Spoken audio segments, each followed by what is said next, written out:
Hello everybody, it's Sabre and I am back with another D&D breakdown. Now today we'll be going over the Moon Domain. Of course, this is from the new Tal'Dorei Reborn book series. That is from Critical Role. I'm going over through each and individual subclasses, breaking them down and try to explain how they work. Again, if you want to get this, make sure you get it directly from their shop. Don't get it from Amazon because Amazon's overpricing it by about $30, so make sure you get it directly from them. Also, a good thing to note before I get into this. So I've been told that my tax return is going to be really good. So hopefully I'll be getting a new computer in 2 months. Hopefully by the end of March. I'm hoping. So good news is new computer means more content, more stuff. Get back into Guild Wars 2, stream it at high stuff like that. The reason why I haven't done it much is because this computer is on its last legs. It basically can do web page and Word documents, which is why I'm getting into the series to break down the information here. So without further ado, let's get into the Moon Domain Cleric. And again, right below me there, it is an example. That is Nahlis Ildareth, maybe? The names from this is crazy. That is a elf Moon Domain Cleric. So that's the example they have in the book. So it's probably actually that one right there is probably my favorite crazy design of all of them. Maybe it's because of the chakram. I don't know. But so anyways, since the founding, which is the creation of the world of Exandria, all mortal creatures have looked to the skies and sensed the power and mystery carried by Katha and Arudis, the two moons of Exandria. Exandria, again, is the world that Critical World has their stuff take place in. The Moonweaver herself is said to guide her worshippers from within the pale glow of Katha, revealing hidden paths and granting inspired dreams to those who pray to the moon. Distant, dark Rudis is often regarded with awe and apprehension, considered a portent for fell deeds and bad luck. Some transitional gods is, of course, the Moonweaver, which is from Exandria. Now, if you want to interpret this into the Faerun, that would be Saloon. Saloon is basically the same idea as the Moonweaver is in Exandria terms. So you can mix and match. Of course, gods can float and have pantheons and oversee, obviously different things. So if you want to work in this campaign, if you want to work this into your campaign, rather, just pick the god that fits into your world. So if you're doing Faerun, Saloon would be one of them, or you could choose one of the other ones. That has to do with moons and stuff like that. So whichever fits your campaign, you can always find a way to work it in. So the domain spells you get for the Moon Domain, these are spells that are not typically on the cleric list that get put on there. First level, it's Fairy Fire and Silent Image. Fairy Fire is very nasty, so it's pretty good. Invisibility and Moonbeam, very important. Moonbeam is one of the skills that will carry this. You get it at 3rd level. That is one of the spells that's going to carry throughout the theme of this, and I'll show you through examples what some of the other features you get. 5th level, you get Hypnotic Pattern and Major Image.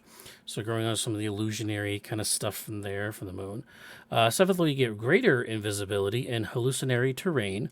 Again, upgraded invisibility, upgraded hallucinatory stuff. And at 9th level, you get Dream and Pass Wall. The last two spells are kind of weird to me. Dream doesn't work too well because the sleep is not a cleric spell, which in the last video I did, which was the blood cleric, or the blood domain, however you want to say it, that one had the sleep spell in it, but to have the sleep spell, but not have the dream spell, I guess, I mean, I believe the character has to be sleeping or something in order for it to work, so it's kind of weird in that aspect. Pass wall is kind of cool. You get to pass through a wall, you can walk through walls, that's cool. I know it's not very moon-ish, but I mean, what other stuff's going to be at higher levels, I guess, for moon related, I guess. I don't know. But that's kind of cool. So at 1st level, we have Clarity of Katha. When a creature within 30 feet of you that you can see makes a wisdom saving throw, you can use your reaction to grant that creature advantage on the save. You can use this feature a number of times equal to your proficiency bonus, and you regain all expended uses when you finish a long rest. Wisdom saving throws do come up considerably a lot around the table. And also having, and it falls for the Tasha's and like that, where it uses your proficiency bonus. So that's kind of cool. So you're gonna have more and more and more uses of it as you progress. Which unfortunately you only get like 1 or 2 uses of it originally when you start. When you go through a fight, it'll grow to 3 for a while, and you won't see it get to 4 or 5 when you get to late game, because a lot of games will end before then. So so it's not really using your wisdom modifier, which you could have 4 or 5 uses for it at the beginning. So this actually curbs the power of this by using proficiency over your wisdom stats. So I guess that's kind of a balance there. So that's fine.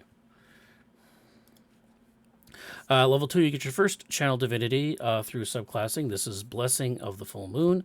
As an action, you can use your channel divinity to instill a willing creature of your choice within 30 feet of you that you can see with one of the following blessings. You can either Blessing of the Watchful Moon or Blessing of the Blood-Drenched Moon. Blessing of the Watchful Moon lasts for 1 hour. The blessed creature increases their movement speed by 10 feet.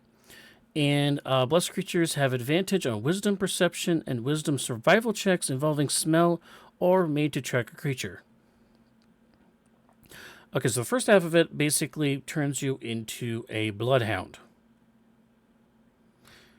So if you don't have a ranger handy, if you don't have a druid that can turn itself into a wolf, per se, you can actually turn one of your companions into a bloodhound, essentially.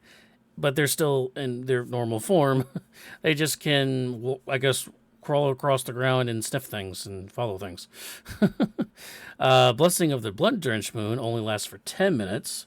And that blessed creature has advantage on attack rolls against a target if at least one of the blessed creature allies is within 5 feet of the target, and the ally is incapacitated. Okay. So basically, you're giving a creature advantage on their attack rolls. So basically, this would help your assassin kind of rogue things to create those advantages, so you can use your sneak attack damage like that. The only caveat is that there has to be an ally within 5 feet of that target, so it works again with that whole rogue thing. There are other subclasses out there that makes it so you don't need that anymore. You don't need to have a target within 5 feet of it to actually use your sneak attack damage. So I think this is a little bit outdated. But again, advantage on attack rolls, you can't really scoff at that, because that's always going to be strong to have. So. Moving on. Your other channel divinity is 6th level. This will be Mind of the Two Moons. Now, this is the cap, I will say the cap ability, one of the 2 cap abilities of this subclass. If you are currently concentrating on a spell, you can expend 1 use of your channel divinity while casting a second concentration spell to maintain it. So right off the bat, you can, if you're already concentrating on a spell, you can cast a second spell with concentration and be able to concentrate on both. Now, here's the thing. Both spells you're concentrating on must be on the list of Moon Domain spells. Let's go back to the Moon Domains list. So that means it has to be Fairy Fire, Silent Image, Invisibility, Moonbeam, Hypnotic Pattern, Major Image, Greater Visibility, Hallucinatory Terrain, Dream, and Pass Wall. So it has to be one of these spells that you're concentrating on to cast a second one of these spells to concentrate on both. So as an example, of course, as I gave on that, one of the examples, of course, I gave on there was a Greater Invisibility and Moonbeam. So you can Greater Invisibility, be totally invisible, and then you can cast Moonbeam after that, concentrate on both of them, and you can just hide in pure visibility and just go Moonbeam, Moonbeam, Moonbeam, Moonbeam, Moonbeam all over the map. That's kind of cool. If you need to make a Constitution saving throw to maintain your concentration on both spells, you make the save at disadvantage. 1 save, both spells, disadvantage. On a failure, you lose both concentration. You lose both spells you're concentrating on. You lose both of them. Do note though that if you do pick up the Warcaster feat, which gives you advantage on concentration spells, that spave is now a normal roll, so it cancels out the disadvantage. So it's just a straight roll to try to use concentration. And again, greater visibility in Moonbeam. I mean, that's what you're going to be doing for that. Or I mean, if early stages, if you don't want to use a greater invisibility, you can also use Fairy Fire or 2 castings of Fairy Fire. If there's like 2 major enemies that keeps disappearing or something, you can cast it on 2 different enemies and go from there. Or have 2 different areas that you can cast and go from there. At 8th level, very, very short. Empowered cantrips. Your cleric cantrips deal extra damage equal to your wisdom modifier, minimum of 1. So example is Sacred Flame. At level 8, when you get to there, it'll be with 4 wisdom.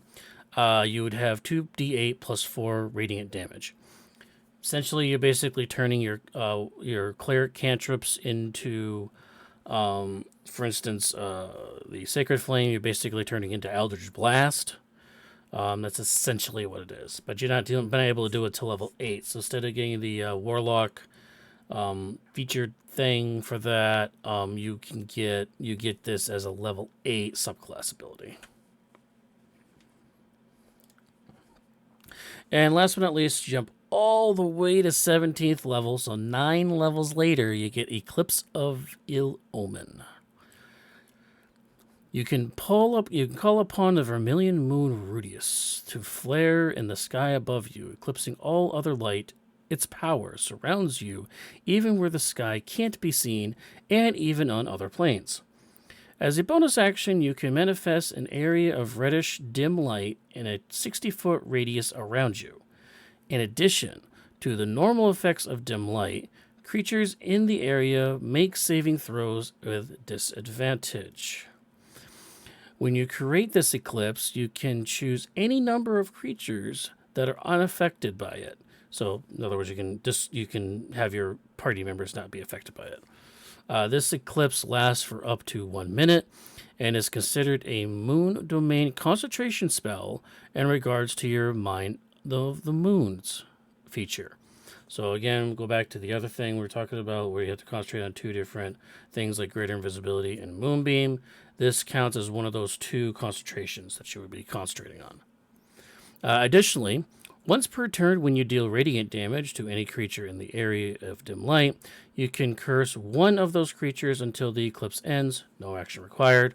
A creature cursed in this way has its speed halved and cannot regain hit points. Once you use this feature, you cannot use it again until you finish a long rest. Okay, so let me break all that down for you using our fancy dancy Roll20, shall we? So Roll20, we use it to play our games. If you want to join us every Friday, 7 p.m. Eastern, on my Twitch stream, that's Sabre Wolf Gaming, 2 M's for that, and you can follow along with us.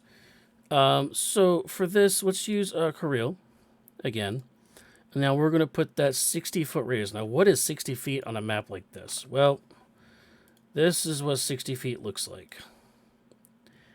Yeah, the entire map, almost. So everything in this radius, and you exclude any number of creatures, you exclude all your party people right here, here, and here from being targets of that. So if you're concentrating on that, and you use the Moon Mind's ability, you can cast Moonbeam. So we're going to use the Owl as the area effect of Moonbeam here, which is a 5-foot radius. Actually, we're going to use the secondary skill over here so we can have different colors. So we see what we're doing here. So this is the Moonbeam. Here, let me make a darker color. Let me make it blue so we can actually see it. Oh, there we go. Let's make it dark blue. See how that works. That's a little better. Okay, so we're going to cast Moonbeam right on top of this guy right here. So Moonbeam is attacking both of these guys, and you can upcast Moonbeam. So actually, can you upcast Moonbeam? Yes, you can. So you can cast it. Flagger casting a 2nd level. It does 2d10 radiant damage. So And because it's radiant damage with a spell, you do that cursed ability. So one of these two targets, you'll have the cursed on it, which is going to reduce its speed and prevent it from being healed. So if you're versing a group that's got a healer in it, you can keep them inside your area. So so if they try to run away, you can move them. You can move your area right here to keep them inside the area. And since your movement is halved, or their movement has rather, they will not get out of your range. And you can move this moonbeam can move 60 feet in any direction you want, 60 feet. So you can move it all over the place if you wanted to. And since it's area effect, you can target an area of multiple creatures if they're stacked up together. And it's radiant damage, which not too many things are resistant to. You can upcast it, so every level above you add an extra 1d10 to that spell, so it's pretty decent damage. And it's a 40-foot column, so you can goes up 40 feet up into the air.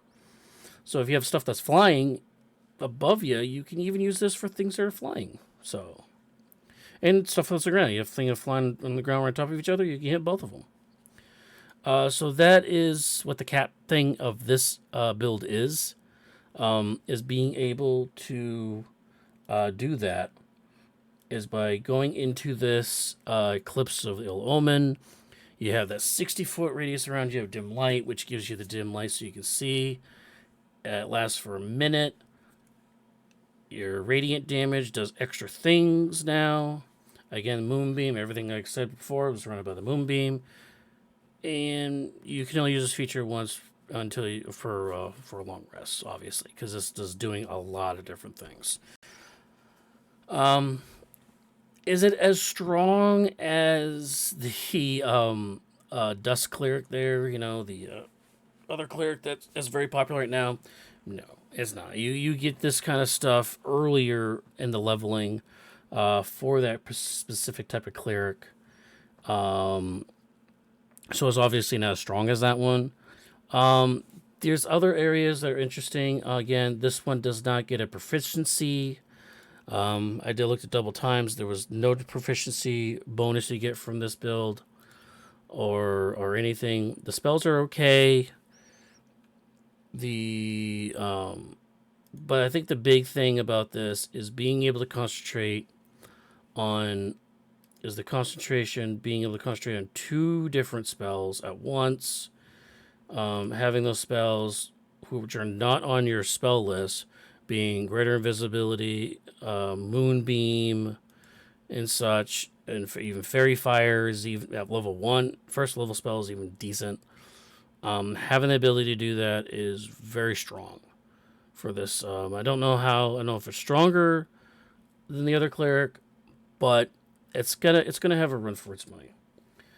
So that'll do it for this breakdown on the Moon Cleric. Again, this is from the Tadella Reborn book. You want to check it out. I'll be doing other builds. I'm progressing through the book in order. So the next one will be the Circle of the Blighted. That's a druid subclass where their world was corrupted and stuff. So that's gonna be cool to look at. Once again, I am Sabre. Check those out soon. Check out my other videos are on this channel. I'm trying to build up the viewership. You guys, it all depends right now on number of hours of viewing. So the more length you've watched on my videos, the more chance I can be able to put out more and more of these videos out for you all. All right. Once again, I'm Sabre. Thank you and have a good day.